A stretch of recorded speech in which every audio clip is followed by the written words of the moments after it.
இனி நம்ம ஷின்சானில் இருக்க ஒரு ஸ்பெஷல் எபிசோட் பற்றி தான் பார்க்க போகிறோம். இந்த எபிசோட் உண்மையிலே ரொம்ப சூப்பராக இருந்துச்சு. அந்த சேம் டைம் ரொம்ப இன்ட்ரெஸ்டிங்காக வேறு இருந்துச்சு. இந்த எபிசோடை பொறுத்த வரைக்கும் ஷின்சானில் இருக்க எல்லா கேரக்டர்ஸுமே அவெஞ்சர்ஸாக மாறிடுவாங்க. நம்ம ஷின்சான் தான் அயன்மேனு, அண்ட் நம்ம கசாமா தான் கேப்டன் அமெரிக்கா, நேனி தான் பிளாக் வீடோ, மசா வந்து ஹல்க், அண்ட் போ வந்து குரூட். கேட்குறதுக்கே சூப்பராக இருக்குல்ல. அப்போ எபிசோட் எப்படி இருக்குன்னு வச்சு பாருங்கள். ஸோ இந்த எபிசோட ஸ்கிப் பண்ணாமல் பாருங்கள். வாங்க வீடியோக்குள்ளே போகலாம்.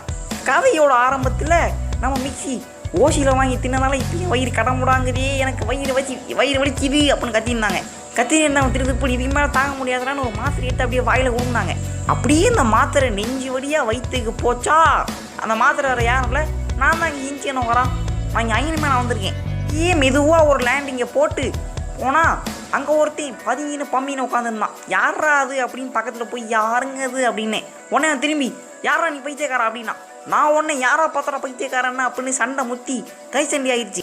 அப்படியே கைகளை பாய்ச்சி உடனே அவன் டென்ஷன் ஆகி யாரா நீ வந்து நசங்கிற காலையில் அப்படின்னா, நான் சொன்னேன் நான் தான்டா ஷின்சான் நோகாரா, நான் ஒரு அவெஞ்சரு, இவங்க வயிற்றுல இருக்க மான்ஸ்டரை அழிக்க வந்திருக்கேன்டா அப்படின்னு. உடனே அவனும் நீ அந்த வழியை தான் வந்தியா, நானும் அந்த வழியை தான்டா வந்தேன், எதிரி நண்பன் கையை கொடு அப்படின்னா. நாங்களும் கையெல்லாம் கொடுத்து பேசியிருந்தோம். அப்போ ஒரு மேட்ரு சொன்னான். இவன் என்னமோ அந்த மான்ஸ்டர் அழிக்கிறதுக்கு ஆல்ரெடி 1000 கசாமா கேப்டன் கசாமா மாதிரி அந்த மான்ஸ்டர் அழிக்க போயிருக்கான். அப்போ அந்த மான்ஸ்டர் இவனை ஒரே நசி தூக்கி போட்டிருக்குது. இதை பார்த்து இவனுக்கு அவமானம் தாங்க முடியாம உட்காந்துருக்கான். இப்படி நாங்கள் பேசிட்டு இருக்கிறதுக்குள்ள பக்கத்தில் இருந்த பாறையெல்லாம் எங்களை பாடையில ஏற்றுற மான்ஸ்டர்ஸாக மாறிடுச்சு. எங்களுக்கு ஒன்றுமே புரியல. சரி அதுங்களை அட்டாக் பண்ண வந்துச்சு. சரி நம்மளும் அட்டாக் பண்ணுவோன்னு விடுவோமா, டக்குன்னு அட்டாக் பண்ணோம். ஆனால் எதுவுமே வேலைக்கு ஆகல. நாங்கள் அப்படி சன்னாக மேலேருந்து ஒரு உருவோம், நான் உங்களை காப்பாற்றுறேன் டொயின்னு வாட்டருக்கு வச்சு பச்சாக்கு அது வேறு யாரும் நம்ம நேனி பிளாக் வீடோ. அவன் கீழே இறங்கி எப்படி நான் உங்களை காப்பாற்றிட்டேனா அப்படின்னு கேட்டது நம்ம கசாமா சூப்பர்மா காப்பாற்றிட்டேன், என் கூட நீ சேர்ந்துக்கிறியா அப்படின்னா. உடனே அவளும் சரி சேர்ந்துக்கிறேன் அப்படின்னா. உங்கள் பேர் என்னன்னு கேட்டதுக்கு என் பேர் கேப்டன் கசாமா, என் பேர் ஷின்சான்னோடனே அவன் இனிமேல் உன் பேர் வெறும் கசாமா தான், ஏன்னா இனிமேல் என் கேப்டன் நான் தான் அப்படின்னா. நான் சொன்னேன் நான் தான் கேப்டன், அவன் சொன்னான் அவன் தான் கேப்டன். இப்படி கேப்டன் தண்டலான் இருந்தப்ப திடீர்னு பயங்கரமாக ஒரு சத்தம், பச்சை பெயினில் உருண்டுச்ச மாதிரி ஒருத்தன் வந்தான். அவன் வாயை பார்க்கணுமே கொடூரமாக வச்சு எங்களுக்கு கடிக்கிற மாதிரியே ஓடியாந்தான். நாங்களும் ஓடுறான்னு நின்னோம். கடைசியில் போய் ஒரு இடத்துல நின்னோம். அப்போ நம்ம நேனி எங்களை அட்டாக் பண்ண வரையான்னு தண்ணி எடுத்து அடிக்க அவன் இன்னும் பெருசாயிட்டான். தட்டி கேட்கறது எவனுமே இல்லையா நினச்சிருக்கிறதுக்குள்ள ஒரு மனுஷன் வந்து அவன் கையவே கயிறா மாற்றி யூஸ் பண்ணிட்டு இருந்தான். அந்த மசாவா பையில கெட்டி போட்டதுன்னே நாங்கள் அவனை பார்த்துட்டு எப்போ நீ ரொம்ப திறமையானவனா இருக்க, எங்கள் டீமில் சேர்ந்துக்கோன்னு நான் கசாமா. உடனே அவனும் அஃப்கோர்ஸ் அப்படின்ட்டான். இந்த பக்கம் அந்த கல்க்கு பைய அப்படியே சின்னதாகி மசாவா மாதிரி எங்க நானும் உங்களை மாதிரி மிக்சியில் ஒரு மாத்திரை தான், நான் வந்து சும்மா காமெடி பீஸ் தான், எனக்கு கோவம் வந்துச்சுன்னா இல்லையா மேலே தண்ணி அடிச்சாங்கன்னா நான் பெரிய மான்ஸ்டர் ஆகிடுவேன் அப்படின்னா. எங்களே உங்கள் டீமில் சேர்த்துக்கிறீங்களா அப்படின்னா. உடனே நம்ம கசாமா ஓகேன்னு சொல்கிறதுக்குள்ளே நேனி போய் எங்களே அடிக்க வந்துட்டு இப்போ எங்கள் கூட டீம் சேர வரையா அப்படிங்கிற மாதிரி பார்த்துன்னு இருந்தான். உடனே ப்ளீஸ்ன்னு கெஞ்சனோடனே சரி வா அப்போ நம்ம தான் அவெஞ்சர்ஸ் அப்படின்னு ஒரு கத்த ஆரம்பிச்சிருச்சு.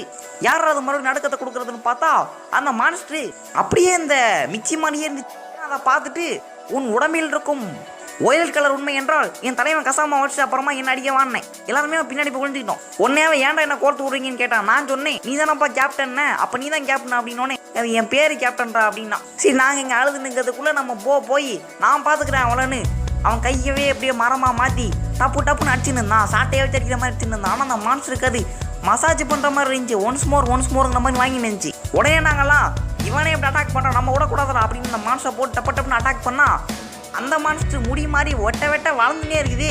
இதெல்லாம் பார்த்துட்டு இருந்து அப்படின்னா திரும்பி பார்த்தா அந்த மசாவா பையன் உட்காந்துருந்தான். என்னடா நீ மட்டும் உட்காந்துருக்குன்னு அவனை தூக்கி தண்ணியில் போட்டு அழுக்கா மாதிரி சண்டை போட அனுப்புனா அவன் எங்களை சண்டை போட எங்கள்கிட்ட வரான். நாங்கள் வழக்கம் போல் திருன்னு ஓடனா அந்த மான்ஸ்டர் எங்களை தோத்தின்னு வந்து மசாவா ஒரே அடி அவன் எங்கள் மேலே விழுந்துட்டான். உடனே அந்த மான்ஸ்டர் மசாவா பிடிக்க வந்துச்சு. அவனை மசாவா தட்டி விட்டு நம்ம போய் மாட்டிக்கினா பிடிச்சி அந்த மான்ஸ்டர் ஜூஸ் புளிக்கிற மாதிரி பச்சான்னு புளிஞ்சு இருந்துச்சு. உடனே இந்த இடத்துல திருப்பணும் அதிர்ச்சி. இதுக்கான காரணம் அந்த மிக்சி மேலே எக்ஸசைஸ் பண்ணியிருந்தாங்க. அதனால அவங்க உடம்புல நாங்களும் அதிர்ந்து இருந்தோம். எங்களாம் ஒரே மாதிரி அதிர ஆரம்பிச்சிட்டு உள்ள. அந்த நேரத்தில் நான் நோட் பண்ணேன் அந்த இடத்துல ஒரு பெரிய நுழைவாயில் மாதிரி இருந்துச்சு. அப்போ இதோடய அந்த மான்ஸ்டர் வெளியேற்றினா போதும் போல நம்ம ஜீச்சிடலாம் அப்படின்னு நினச்சேன். அதை கண்டுபிடிச்சிட்டு அப்படியே கசாமாவை பார்த்தா அவன் உட்காந்து ஜாலியாக ஜூஸ் குடிச்சுட்டு இருந்தான். என்னடா ராஜா பண்ணுறேன்னு கேட்டதுக்கு இருக்கிற வாழ்க்கை ஒரு லைஃபு, இது ஏன் இந்த மான்ஸ்டர் சண்டை போட்டு வீணா சாகணும், சாகிறத கொஞ்சம் நிம்மதியாக ஜூஸ் குடிச்சு சாகலாம்ல அப்படின்னா. சரி இவனை விடுங்க அப்படின்னு நம்ம மசாவை பார்த்தா அவன் எனக்காக நீ போய் மாட்டிக்கிட்டே போன்னு ஃபீல் பண்ணிட்டு இருந்தான். இவனை எப்படியாவது காப்பாற்றணுமே அப்படின்னு ஃபீல் பண்ணிட்டு இருந்த போது நாங்கள் 3 பேரும் சேர்ந்து இவனை வரட்டி அடிக்கிறோம்டா அப்படி முடிவெடுத்தோம். உடனே மசாமா வந்து சரி நீங்களே முடிவெடுத்துட்டீங்க, அதுக்கப்புறம் என்ன பண்ண முடியும், நானும் வரேன் அப்படின்னா. நான் அந்த பார்த்த ஓட்ட மேட்டரை எல்லாத்தையும் சொன்னேன். உடனே அவங்களும் இருக்கு அப்படின்னானுங்க. நான் சொன்னேன் இதுக்கு நமக்கு தேவையானது யூனிட்டி அப்படின்னு, ஒட்டுமே செயல்படுவோன்னதுக்கு கண்டிப்பாக ஷின்சான் எல்லாரும் ஒற்றுமையாக செயல்பட்டு ஃபுல் பவரோட அட்டாக் பண்ணோம்.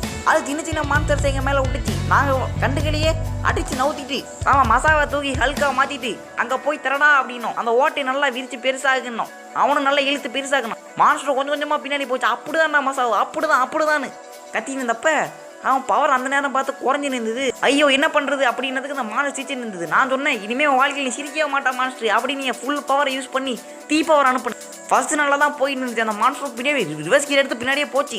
ஆனால் அது ரொம்ப நேரத்துக்கு நீடிக்கல. இன்னும் எனக்கும் லிமிட்டு தாண்டிடுச்சு போல. அதனால தீயே வரமாட்டேங்கிற மாதிரி ரொம்ப ஸ்லோவாயிடுச்சு.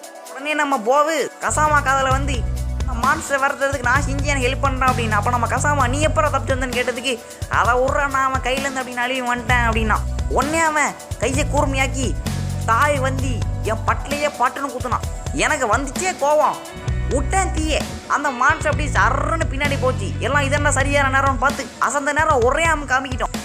தள்ள அந்த மான்ஸ்டர் அப்படியே அந்த இடத்த விட்டு போயிடுச்சு.